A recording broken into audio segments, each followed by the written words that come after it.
Whenever two domains of math come together, unexpected connections and shortcuts and new insights emerge.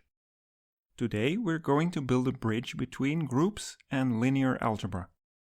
If you haven't already, I urge you to watch two of our earlier videos first. One about group theory, and the other about permutation matrices. What I'm about to show you will make much more sense if you've already digested those topics first. Ready? Here we go. The simple example we will explore in this video is the group of rotations of a square. This group is called C4 because it's cyclic and it has 4 elements, each of which rotates the square to itself. To build a bridge to linear algebra, we associate each of the 4 group elements with a matrix. The most natural way to do this is to represent each rotation as a 2x2 rotation matrix. This one rotates over 0 degrees, this one over 90 degrees, and so on. Because the elements of the group have a geometric interpretation, it's really easy to map them to matrices. But this isn't just any old mapping, it's a homomorphism. This means that each relationship between two group elements gets mapped to exactly the same relationship between their respective matrices. The neutral element, the 0-degree rotation, gets mapped to the identity matrix. The inverse of a group element gets mapped to the inverse matrix. On the left we have a binary operation that concatenates two rotations to produce a third one. On the right, this binary operation becomes matrix multiplication. The result of all this is that these 4 matrices also form a group, which is isomorphic to the original one. So we have constructed a small self-contained group of 4 matrices here. It's a finite subgroup of GL2, the group of all invertible 2x2 matrices. Such a mapping, a morphism from any group to a group of matrices, is called a matrix representation, or just a representation to keep it short. I will explain soon why representations are so important. First, let's try to find more representations for the rotations of the square. Here's a simple and rather silly one. We can map each group element to the identity matrix. Technically, this satisfies the definition of a matrix representation. It's a homomorphism from our group to a tiny group containing only a single matrix. It maintains all the relationships in a trivial way. This mapping is no longer an isomorphism, because the group on the left is larger than the one on the right. This doesn't sound like a very useful representation until you realize that we can do this with an identity matrix of any size we want, including a 1x1 identity matrix. This is interesting because it tells us that we can create representations on any number of dimensions.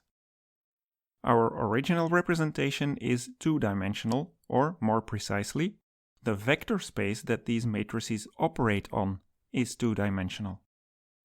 That's because we derived it geometrically from operations on a square in the 2D plane. But these representations that map everything to an identity matrix can have any dimension you want.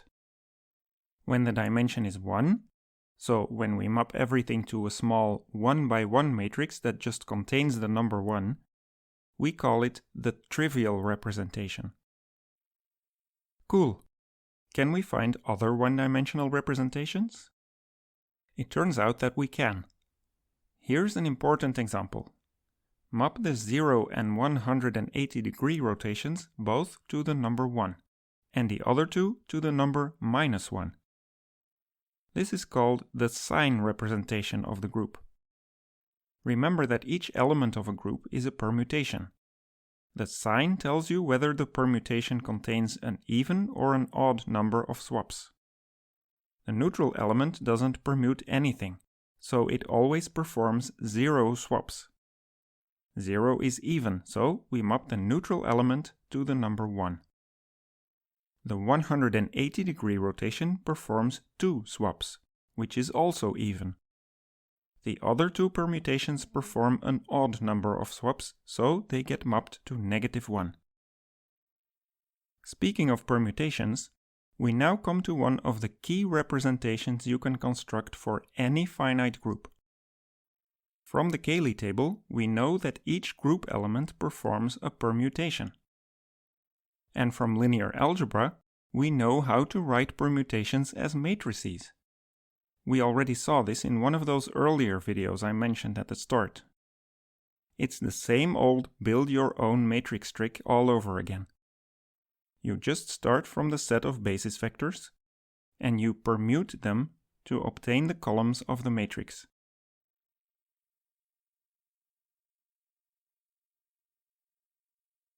Each of the permutation matrices is 4 by 4, because the group itself contains 4 elements. This is called the regular representation of the group. And since the elements of any group are permutations, all groups have a regular representation. This means that all finite groups are essentially linear. Give me any finite group you can think of, and I can map it to a group of permutation matrices. By now you're probably wondering, what's the point? Why do we need all these representations? Well, first of all, because they allow us to use linear algebra for the study of groups and symmetries. This makes some proofs in group theory much easier. Linear algebra is a vast collection of useful tools and concepts, like eigenvectors, orthogonality, and inner products. We can now recruit all of those tools to find out new information about groups, or to attack difficult problems from a new angle. Physics takes place in a 3-dimensional universe. When calculating the trajectory of an object, or describing the electromagnetic field, we use vectors. Even in quantum physics, which is much more abstract and esoteric, the state of a system is still given by a vector. Physics would simply not be possible without vectors. So it makes total sense that when a physical system exhibits certain symmetries, we want to implement those symmetries as matrix operations. That way the symmetries can act directly on all the vectors that populate our physical theories. We already hinted at this in the video about matrix groups, where vast infinite matrix groups like SU3 act on quantum state vectors. But even a small finite group like, say, D6, the symmetry group of a hexagon, can play its role in physics or chemistry. It allows us to describe the rotations and reflections of a hexagonal molecule, such as a benzene ring. In order to use those symmetries in physics, we have to bring them into the world of vectors. In the form of matrices, our symmetries can operate directly on the position vectors for the 6 carbon atoms in the molecule. So, due to its heavy reliance on vectors, physics is one of the main areas that needs matrix representations the most. As Tobias Osborne notes in this excellent series on representation theory in physics, every time you find a matrix representation, you have found a physical system that satisfies the underlying symmetries. We have already discovered quite a few different representations for C4. Each has its own dimension and its own specific properties. Remember that a representation must always be a morphism, and this gives us a great opportunity to create even more representations almost for free. We can always string multiple morphisms together in sequence, and the result will also always be a morphism. An interesting example is the determinant. It's a morphism because the determinant of a product is the product of the determinants. So let's take the regular representation, the one with all the permutation matrices, and then take their determinants. Hey, look at that! This is the sign representation. That actually makes sense, because each permutation matrix is an identity matrix which has had a few of its columns swapped. and the determinant changes sign with each of those column swaps. Anyway, the point is that you can discover new representations, or in this case rediscover an old one, by composing various homomorphisms you already know and love. Let's try another one. Here's a morphism from the rotations of the square to a smaller group with only 2 elements. When we take the regular representation for those group elements, we get a brand new 2-dimensional representation for C4.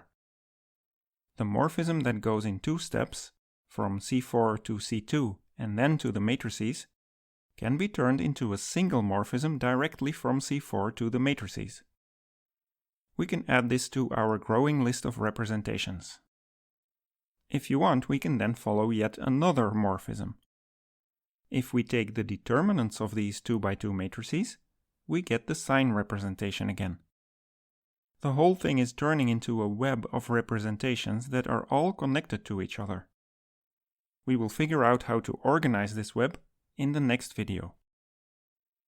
Let me repeat that a representation is always a morphism. And we know from earlier videos that a morphism is fully defined by what it does to the generators of the group. C4, the group of rotations of the square, has only a single generator, the 90-degree rotation. As soon as we decide which matrix we map it to, the others must always be the second, third, and fourth power of that matrix.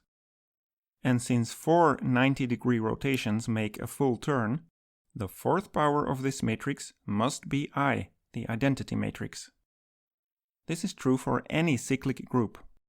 The nth power of the generator matrix is always the identity matrix. This is a heavy constraint. It restricts the kinds of matrices that we can encounter in a representation. The rules of group theory and linear algebra are conspiring, forcing us to follow a limited number of possibilities. When building a representation, you can't just pick any matrices you want.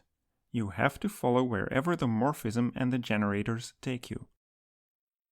Oh, one more thing about generators. They are like the fundamental particles of a group. All other group elements are constructed from the generators, just like molecules are constructed from atoms. So it's no wonder that generators play a huge role in physics. As soon as you understand them, you understand all other symmetries of your physical system as well. But there is a second kind of fundamental particle that's even more important. Representations themselves can be decomposed into smaller pieces, which are called irreducible representations, or irreps. And the good news is that only a small set of those pieces is sufficient to construct all the representations for a group.